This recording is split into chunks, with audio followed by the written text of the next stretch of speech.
오늘 이슈 분석에서는 주말 사이 미국 상황을 알아보겠습니다. 사실 우리나 미국이나 코로나19의 경제 충격이 고용 측면에서 가장 길게 나타나고 있는 건 똑같습니다. 그리고 우리나 미국이나 지원금의 선별 지급과 보편 지급을 놓고 논란이 불거지는 것 역시 똑같습니다. 다른 건 백신입니다. 아직 갈 길이 먼 우리와 달리 미국의 코로나19 백신 접종이 코앞으로 다가왔습니다. 고용과 지원금, 백신까지 이 세 가지 상황의 최신 소식들, 그리고 이번 주 예정된 미국 연방준비제도의 FOMC 관련 전망까지 전문가와 짚어보겠습니다. 양준석 가톨릭대학교 경제학과 교수 나왔습니다. 교수님 안녕하십니까? 안녕하세요. 네, 일단 고용부터 보겠습니다. 미국의 신규 실업자가 11월 말 추수감사절 연휴를 직후로 해서 다시 좀 불안해지는 모습이에요. 전망치를 계속해서 뛰어넘는 모습을 보여주고 있는데 이 때문에 고공행진하던 뉴욕 증시에도 제동이 걸렸습니다. 지금 미국 내 고용 상황 어떻게 보십니까? 예, 지금 일단 최근 실업보험을 청구한 사람들 숫자를 보면은 계절 조절을 하지 않으면 95만 명이 됐다고 하고요. 예. 그다음에 10월에 일자리 증가 봐도 24만 5천 일자리가 나왔는데 이게 예상보다는 크게 적습니다. 그래가지고선 지금 더블 딥이 다시 시작되지 않느냐, 침체가 더 심해지지 않느냐, 그걸 상당히 걱정하고 있고 그것 때문에 나중에 이제 FOMC 얘기할 때도 나오겠지만은 파웰은 어떻게 보는지에 대해서 지금 굉장히 많은 관심을 가지고 있고요. 네. 지금 실업률이 6.7%인데 이렇게 되면은 글로벌 금융위기 때보다 더 나쁜 수치입니다. 네. 그렇기 때문에 지금 아무래도 3월이나 4월보다는 나아졌다고 얘기는 할 수 있지만 그래도 아직까지는 글로벌 금융위기보다는 더 나쁜 상태에 있다. 그다음에 지금까지는 다 좀 그래도 좀 헤쳐나갈 수 있게 긍정적으로 봤다. 미국의 그 소비 같은 게 의외로 좀 이제 강했었는데 네. 그런데 이렇게 이제 다시 더블 딥으로 들어가면은 회복이 더 어려워지지 않겠느냐 그런 염려를 좀 많이 하고 있는 거죠. 예. 이게 우리나라도 사실 상황이 비슷해서 좀 궁금한 점이 있는데 미국 같은 경우는 경제에서 소비가 차지하는 비중이 크고 우리나라는 수출이 크지 않습니까? 그런데 우리나라에서 수출도 회복세를 보이고 있고 미국에서 소비도 예상보다 괜찮았단 말이에요. 근데 우리나라나 미국이나 둘 다 고용이 회복이 잘 안 되는 이유가 있습니까? 그 근본적으로 보면은 고용에서 상당히 많은 부분을 차지하는 게 서비스입니다. 대면 예. 서비스 같은 부분이요. 그런데 우리나라도 마찬가지고 미국도 마찬가지고 대면 서비스는 아직 잘 회복이 되지 않고 있어요. 아직까지도 네. 코로나 독감에 좀 위험을 느끼니까 그 다음에 또 코로나 독감이 심해지면은 또 거기서 또 락다운이나 거리두기가 좀 심해지니까 그런 그 대면 서비스가 회복을 못 하고 있고 요거는 그 소비 패턴에도 나타납니다. 지난번에 지원금을 줬을 때 그 지원금을 어떻게 썼는지 한번 계산을 해봤더니 예.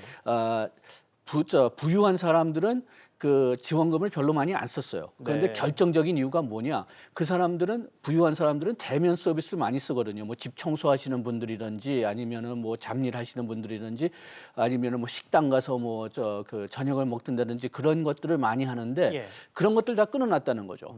그렇기 때문에 대면 서비스가 지금 회복되지 않고 그렇기 때문에 그 고소득자는 별 무리가 없습니다. 다 인터넷으로 그냥 집에서 일하면 되니까. 그렇지만 예. 대면 서비스는 이렇게 일자리를 많이 잃어버리고 또 대면 서비스 하시는 분들이 대부분 저소득층이기 때문에 우리나라도 마찬가지고 미국도 마찬가지지만 완전히 소위 K형 회복이 지금 되고 있는 거죠. 네.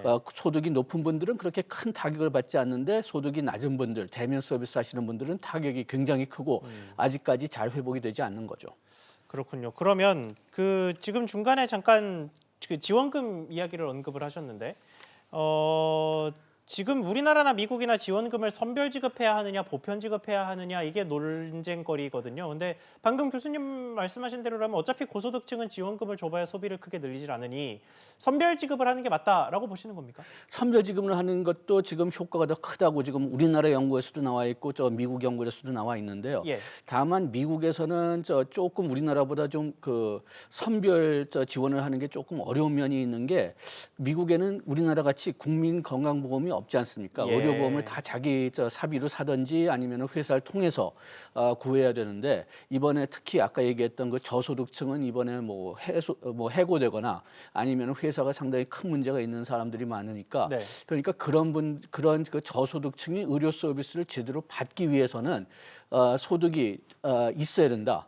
여기서는 지금 뭐 중산층까지도 포함될 수가 있습니다. 뭐 아주 고소득층, 계속 직장이 있으신 분들은 뭐 그렇게 큰 문제가 없겠지만은 예. 그렇지만 보통 우리가 생각할 때는 뭐 지원을 안 받아도 되겠지 않은 그 미들 클래스도 지금 지원을 받아야 될 수가 있습니다. 이 의료보험 때문에. 네. 그다음에 또 하나 문제가 되는 거는 이렇게 그 미국은 우리나라 같이 모든 가족의 모든 사람들한테 지원을 해주지 않았어요. 고소득층은 처음서부터 좀 빠져 있었습니다. 애초에 선별제도 애초에서요. 다만 그게 뭐 한 그 1인당 그 한 12만 달러던가 그렇게 소득이 아주 높은 사람들만 예. 빠졌지만 그래도 우리나라 같이 모든 가구에는 주지 않고 상위 몇 퍼센트는 어차피 빠졌었어요. 예. 알겠습니다. 그러면 뭐 미국도 그런 추세가 있었다면 이번에도 선별 지급을 결정할 가능성이 좀 높아 보이는데 상황을 좀 봐야 되겠고요. 자, 세 번째 이슈로 넘어가 보겠습니다. 백신인데요. 주말 사이에 미국 FDA의 승인이 나왔고 나머지 행정 절차도 다 마무리가 돼서 당장 우리 시간으로 오늘 밤 늦게 접종이 실제로 시작될 거라고 하더라고요. 이게 미국 경제에 얼마나 긍정적으로 작용하겠습니까? 지금 당장은 그렇게 뭐 심리적인 효과가 있을지 몰라도 예. 저 실물 경제에는 그렇게 큰 효과가 없다고 봅니다. 왜냐하면은 지금 나가는 숫자가 그렇게 크지 않거든요. 네, 뭐 그래가지고서- 300만이 조금 안 되더라고요. 예, 그래가지고선 지금 첫째 맞아도 2번 맞아야 되니까 이번에 맞는 사람들도 완전히 그냥 면역 효과가 나가는 것도 아니고 면역 효과가 진짜 발휘되려면은 2번 맞아야 되고 한 예. 번 맞아도 뭐 일단 조금이라도 좀 효력이 있으려면 한 일주일 내지 열흘 기다려야 된다고 하더라고요. 예. 그래서 그런 문제도 있고 그 다음에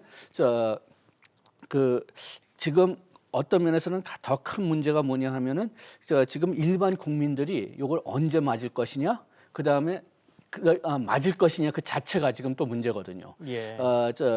백신은 아직까지 좀 신뢰가 없는 면이 좀 있어요. 네.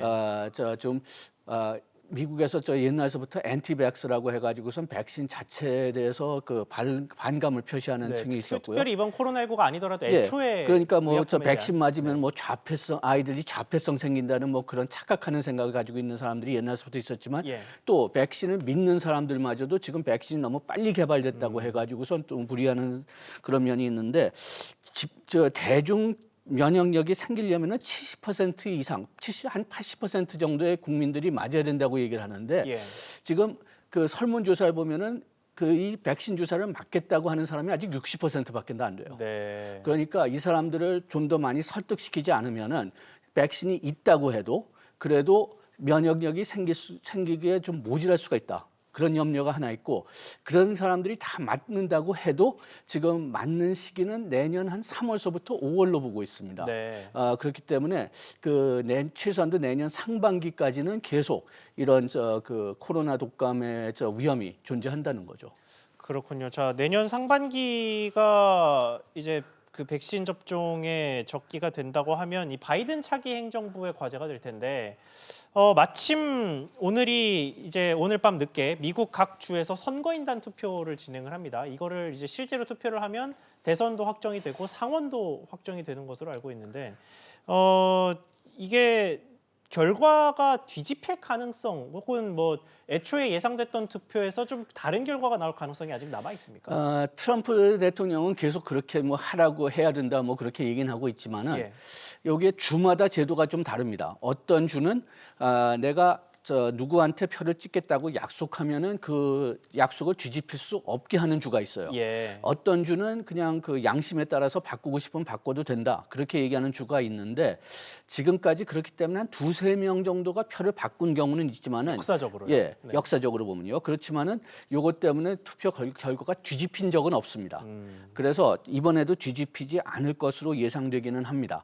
다만 계속 트럼프 대통령이 뭐 이의를 제기하고 그 다음에 또 그 1월 6일에 그 상하원에서 결과를 이제 접수를 할 때 그리고 세는 것 자체도 오늘 투표할지 모르겠지만 1월 6일에 의회에서 이걸 개표하고선 세게 돼 있는데 그런데 또 그 개표 의무를 가진 사람이 또 펜스 부통령이에요. 네. 그래가지고서 그리고 또 미국 법에 따르면은 그 1월 6일에 뭐 어떤 이상이 있으면은 그걸 뒤집을 수 있는 가능성이 있기는 합니다. 그렇지만은 요것이 성공할 거라고 생각하는 사람은 아무도 없지만은 네. 그렇지만은 트럼프를 지지하는 몇몇 상하원 의원들이 그래도 우리는 이의를 제기하겠다고 얘기하는 그 의원들이 있긴 있어요.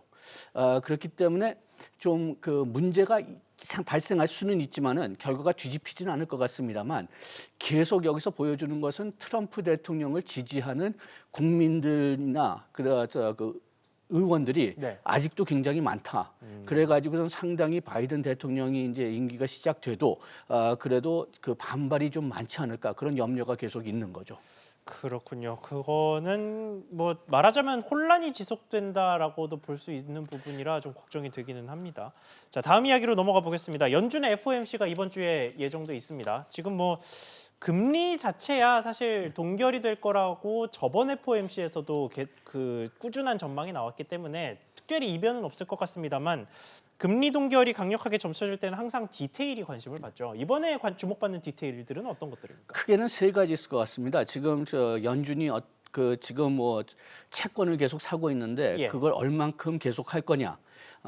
그게 첫째 관점인데 크게 바꾸진 않을 것 같아요. 왜냐하면은 이제 새 대통령이 들어오는데 네. 그 새 대통령이 들어오기 전에 이렇게 큰 정책을 뭐 시도하거나 뭐 그렇지는 아주 비상 상태가 아니면 안 하거든요. 예. 그렇기 때문에 이번도 그냥 뭐 내년까지 기다릴 것 같고요. 그 다음에 두 번째는 연준이 미래 경제를 어떻게 보고 있느냐. 그렇게 해서 지금 자꾸만 그 더블 딥 그 침체가 그 발생할 가능성이 지금 뭐 높다고 자꾸만 얘기가 나오는데 그러면은 연준은 이것을 어떻게 보고 있느냐. 그래서 미래 경제 전망을 어떻게 보고 있는지 이게 이제 또 중요할 것 같고 그 다음에 세 번째는 지금 연준이 기업들에게 대출을 하고 있잖아요. 네. 그런데 그 대출은 연준의 돈을 가지고 하는 게 아니라 행정부, 재무부의 돈을 가지고 하는 건데 네. 그 중단 얘기가 나왔던 예. 그 대출이죠. 미누친 재무장관이 이것을 그만두겠다. 예. 이거 돈을 다 지금 대출되고 있지 않다. 그래가지고선 그 프로그램을 12월 말에 끝낸다고 하는데 연준은 뭐 다 빌려가진 않을지 몰라도 이게 시장 안정화에 아주 중요한 역할을 하고 있기 때문에 계속 했으면 좋겠다. 네. 이렇게 얘기하는데 지금 일단 뭐 트럼프 행정부에서는 이것을 끝내겠다고 얘기는 하겠지만은 파월이 여기에 상당히 많이 불만을 보이고 있었고 이번에 또 다시 강조를 해가지고선 어떻게 해서 이 계획을 좀 살릴 수 있게 좀 하지 않을까. 어차피 바이든 새 대통령이 들어오면은 다시 부활되긴 할 것 같아요. 그렇죠. 1월 20일에 들어올 네. 거니까 그래서 20일의 기간이 좀 멍 뜨는 셈인데 그래도 그 20일 기간을 좀 연장시키도록 뭐 어떻게 좀 파웰이 좀 연설을 하지 않을까. 그 세 가지가 좀 큰 관점이 될 것 같습니다.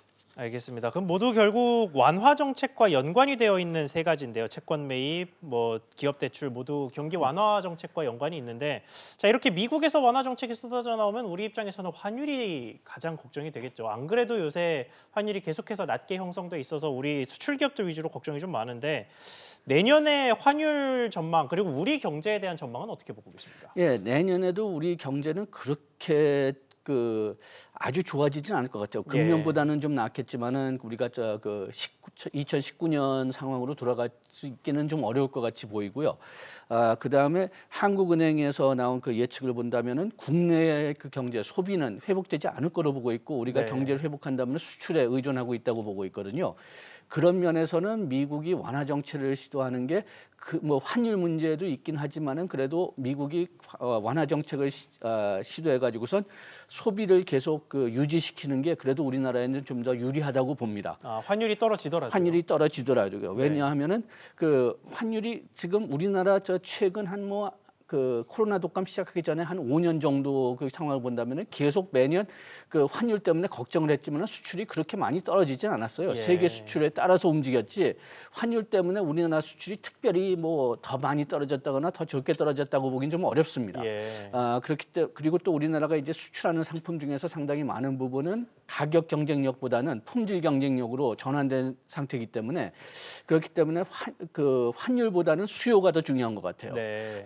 그리고 또 그 중국이 지금 회복되고 있기 때문에 또 우리가 중국 쪽에서 이제 좀 수출을 더 할 수 있는 그런 희망도 있고요. 다만 아직까지도 그 품질보다는 가격이 중요한 중소기업 수출업체들은 좀 타격을 받을 수가 있죠. 네. 그러니까 그런 업체들에 좀 집중적으로 좀 어떻게 도움을 주든지 아니면은 그 기업들을 집중적으로 좀 어떻게 좀 그 대책을 세우든지 해야 될 필요가 있지만은 수출 전체적으로 본다면은 뭐 환율보다는 수요가 더 중요할 것 같습니다. 알겠습니다. 그 수요를 미국이 잘 유지를 해 주려면 역시나 코로나19 백신이 잘 효과를 발휘해서 코로나19 종식이 내년에는 찾아와야 될 것으로 보입니다. 오늘 말씀 여기까지 듣겠습니다. 지금까지 양준석 가톨릭대학교 경제학과 교수와 함께했습니다. 교수님 오늘 말씀 감사합니다. 고맙습니다.